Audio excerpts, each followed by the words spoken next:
Olá, boa tarde a você que nos acompanha aqui pelo Notícias Agrícolas. No ar, mais um boletim de mercado olhando para os acontecimentos relacionados aos grãos lá na Bolsa de Chicago. E a gente pode dizer que foi uma semana interessante aí para a soja, com retomada de patamares de preços que ajudam o produtor a se decidir aí sobre as novas negociações. Quem vai trazer mais detalhes para a gente dessa semana é o Luiz Fernando Gutierrez, lá da Safras e Mercado. Tá aqui já o Luiz com a gente no vídeo. Seja bem-vindo, viu, Luiz? Obrigado por nos ajudar a entender um pouquinho mais desse mercado.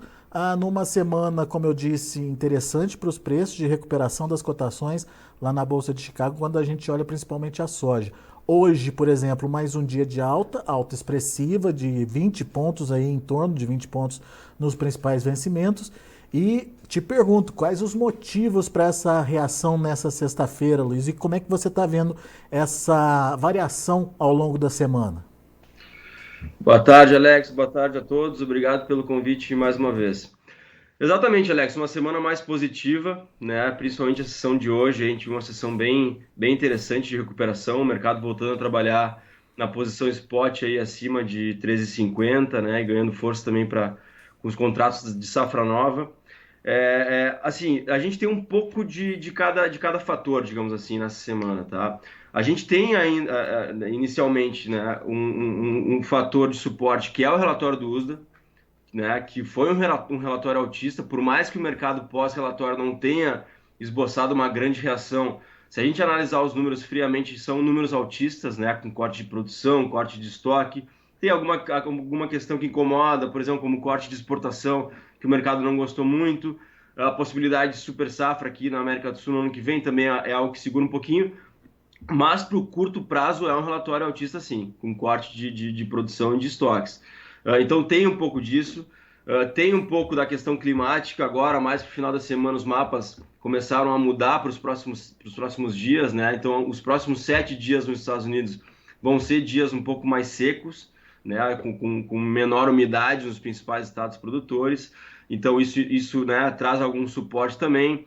Hoje, especificamente, a gente teve aquela questão envolvendo a guerra da Rússia e Ucrânia, que mexeu com milho e trigo, né, com ataques novos aí da Ucrânia com relação à Rússia, e então isso traz um certo suporte pelos vizinhos, que acabam contaminando um pouquinho a soja. E fechando aí, eu acho que como um fator também positivo nesses últimos dias foram os números de exportação ontem, né, de registros americanos, com números bons, né, dentro do esperado, mas né, são números fortes aí para essa época do ano, então mostram que, e a gente está vendo, né, quase que diariamente, novas vendas de soja americana sendo anunciadas, então são números que trazem um dado positivo no lado da demanda pela soja americana, né, que inclusive o mercado não entende porque que o USA continua cortando exportação americana se os números estão bons. Então a gente pode lá mais à frente ter algum ajuste positivo. Então, alguns fatores positivos aí que trouxeram suporte para o mercado nessa semana. Então, né, como tu colocou, a gente está vendo algumas oportunidades interessantes em cima desses novos patamares ou dessa recuperação, mesmo que não seja um patamar muito mais alto que há alguns dias, é uma recuperação interessante. A gente tem que lembrar que daqui a pouco a safra americana começa a entrar no mercado e, naturalmente, por entrada de safra, a gente tem a sazonalidade aí que pesa. Então, é interessante o produtor ficar atento aí nesse momento, que essa recuperação pode estar trazendo algumas oportunidades para ele, principalmente com relação à safra nova, né? Porque a gente tem que lembrar que a partir do momento que a safra americana começa a entrar, o mercado deve perder um pouquinho de força e vai começar a olhar lá para frente para a nova safra sul-americana. E nesse momento a gente trabalha com uma safra recorde na América do Sul, principalmente pela provável, né, recuperação da produção argentina. Então, fazendo as contas aí, a gente deve ter mais soja disponível aí no mercado a partir de janeiro, e naturalmente isso é um fator baixista olhando para a safra de 24. Bom, então vamos entender direitinho o momento, Luiz. O momento, a gente viu uma semana de recuperação de preços lá na Bolsa de Chicago, mas o que você está dizendo é que é um momento de aproveitar para negociar, certo? Exatamente, como eu coloquei, principalmente com relação à safra nova, né, Alex? Aham. Esses patamares aí acima de 13, 13,40, 13,50 são patamares interessantes. Como eu falei, a gente lembra que quando começar a colheita americana, a gente tem uma tendência de ter uma pressão, né, de alguns ajustes negativos pela entrada da safra, mas principalmente o grande risco é de uma colheita grande na América do Sul no ano que vem. É, hoje, Principalmente. Hoje eu estou vendo aqui um março a 13,66 e um maio a 13,69, né? Exatamente, são patamares muito bons, né? Até a gente pode continuar um pouquinho com fôlego, mas já são patamares muito bons. Eu acho que aí 14 seria um teto de curto prazo ou talvez de médio prazo, porque principalmente o risco, né, Alex, para os próximos meses é o risco, entre aspas, né? É a gente colher uma safra muito grande na América do Sul, né? O El Niño está aí. A gente pode falar já com, né, uma boa parte de certeza, digamos assim, que a gente não vai ter perdas importantes na Argentina nesse ano, né? Não como foram as perdas nesse próximo ano, digo, não como foram em 2023, né? Dificilmente a gente vai ter perdas relevantes e provavelmente a gente vai ter uma produção acima de 40, 45 milhões. Então, somando uma produção de 45 na Argentina com uma produção grande no Brasil, com uma produção de 114, 115 nos Estados Unidos, é mais soja disponível no mercado, então isso deve pesar nos contratos de safra nova, aí, principalmente no Brasil e na Argentina. Muito bem. Então ficou claro que é uma oportunidade para quem está atrasado com a comercialização. Aliás, de novo, a comercialização para essa safra nova segue atrasada, né, Luiz? Exatamente. Até vamos atualizar o número aqui, Alex. A gente atualizou recentemente. A gente está falando que hoje a comercialização segue bastante atrasada, tanto de safra disponível como de safra nova. Tá? A safra disponível andou um pouco mais nos últimos meses do que a safra nova, né? A gente recuperou um pouco esses atrasos. E só deixa eu atualizar o número aqui, Alex, que eu estou sem ele na tela. Vamos lá que está abrindo aqui. Então, até o início de agosto, a gente estava com 14% da safra comercializada, contra uma média de 24%, 23,5%, 24%. Então, a gente está pelo menos aí uns 10 pontos percentuais atrasado. E lembrando que a gente está falando, né, da possibilidade de uma safra recorde no Brasil de novo. A gente está trabalhando hoje com o número de 163 milhões, então é um atraso importante. E a gente lembra que nesse momento o produtor tá deixando muito risco lá para frente, de novo, né? Ele não pode continuar ou não pode repetir o mesmo erro, entre aspas, que ele cometeu nessa temporada de antecipar pouco e ter que vender durante a colheita. A gente viu o que aconteceu, o preço caiu bastante no Brasil, o prêmio derreteu no Brasil, e se a gente colher uma safra grande no Brasil e na Argentina, provavelmente isso vai acontecer de novo. Então é importante o produtor aproveitar, e só para complementar, Alex, até porque o câmbio voltou num patamar interessante também. Se a gente olhar para frente, com curva de dólar, né, olhar para o dólar futuro, a gente consegue hoje um dólar acima de 5,5, 5,10 talvez, para algumas posições pós-março, pós-abril. Então é um câmbio interessante também que pode ser aproveitado.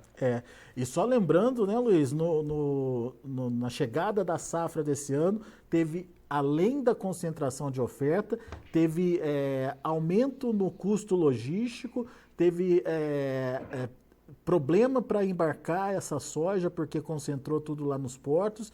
Enfim, isso acabou tirando muito dinheiro do produtor, né?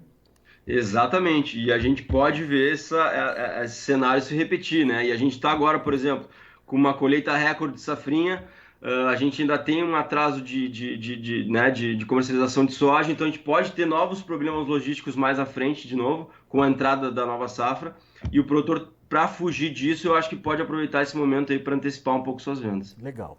Isso a gente está falando de safra nova. Vale também a recomendação para a safra disponível, para que tá para a soja que ainda está na mão do produtor? Sim, mas com relação à safra disponível, o cenário é um pouco mais tranquilo, digamos assim, né?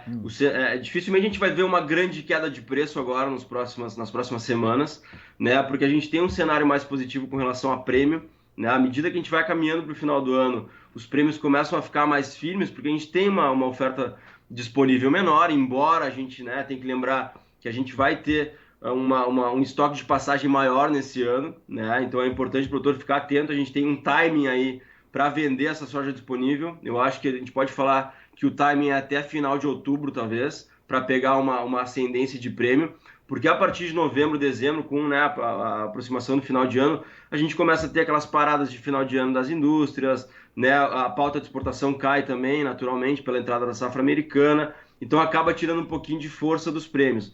Mas eu acho que o cenário para prêmio é positivo até outubro, pelo menos, e assim, a gente tem um cenário mais tranquilo com relação a isso, né? Então, o produtor deve aproveitar também, tá? Porque a partir do momento que ele carregar muita soja para o ano que vem, ele também vai vender essa soja que hoje é disponível né, e a partir de janeiro vai ser de safra velha, num cenário negativo se a gente colher uma safra muito boa aqui na América do Sul. Então é importante o produtor ficar atento e aproveitar nas próximas semanas aí que o ambiente para safra disponível também é positivo.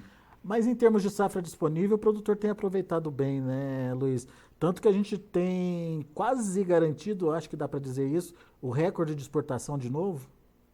Dá para dizer que a gente já garantiu, Alex. Até estava atualizando agora os números, né, de fechamento de semana com relação às lineups, né, que são as filas de embarque nos portos brasileiros. E nesse momento a gente já tem registrado acumulado do ano até outubro 88,5 milhões de toneladas registradas para embarque, né? Então é um recorde. A gente sabe que o recorde foi em 2021, 86,1,2. Então já dá para dizer que a gente, né, tá garantindo a exportação, a gente já tem registros garantindo a exportação recordes, só falta essa soja ser embarcada. Então dá para dizer aí que a gente, né, já está com uma exportação recorde e o nosso número para exportação é ainda maior, naturalmente. A gente está falando de uma exportação que provavelmente vai atingir 95 milhões de toneladas até o final de dezembro, então ainda tem um pouquinho mais para colocar nessa conta aí. E é aquilo que a gente vem falando, né, Alex? A gente não tem grandes problemas com relação à demanda, a demanda continua muito firme, Brasil com muita soja disponível, aumentou sua participação aí no mercado internacional, até para compensar a Argentina, e a nossa soja é competitiva, a China segue comprando, então assim, pelo lado da demanda a gente não tem realmente nenhuma grande preocupação, os números comprovam isso, né? O grande fator agora para os próximos meses é a possível, a grande oferta de novo na América do Sul que pode voltar a pressionar preço. Muito bem. Portanto, é um momento de oportunidade de negócios, tanto para quem tem soja na mão, quanto para quem já quer ou precisa negociar safra nova e, enfim, está atrasado com a negociação.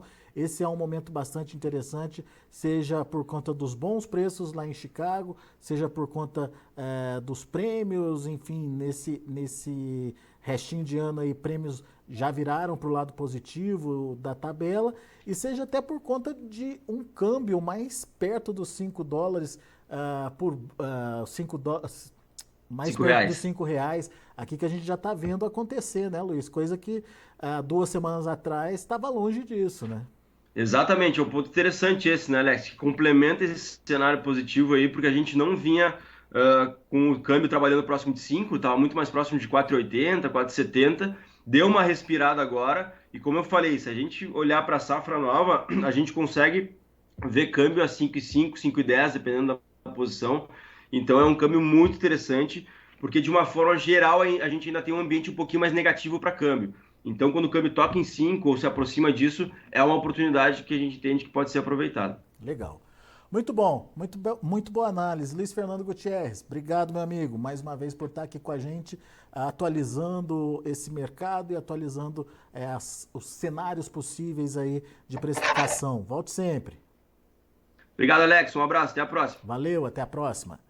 Tá aí, Luiz Fernando Gutierrez, Safras e Mercado aqui com a gente, trazendo informações importantes e mostrando que esse é um momento de oportunidade de negócios. Tanto faz se você tem a soja disponível, tanto faz se você está se preocupando aí com a comercialização da safra nova. É um momento, diante de muitas incertezas que tem pela frente, é um momento de preços significativos aí para negociar. Vamos ver como encerrar as negociações lá na Bolsa de Chicago? Você acompanha comigo agora na tela. Vamos lá. Para novembro, 13 dólares e 53 centes por bushel, isso na soja, alta de 23 pontos mais 25. Janeiro subiu 23 pontos, fechou a 13,63. Para março, 13 dólares e 66 centes por bushel, 20 pontos mais 75. Para maio, 13 dólares e 69 centes por bushel, 19 pontos de alta. Altas bem robustas aí para a soja nessa sexta-feira. Vamos ver o milho.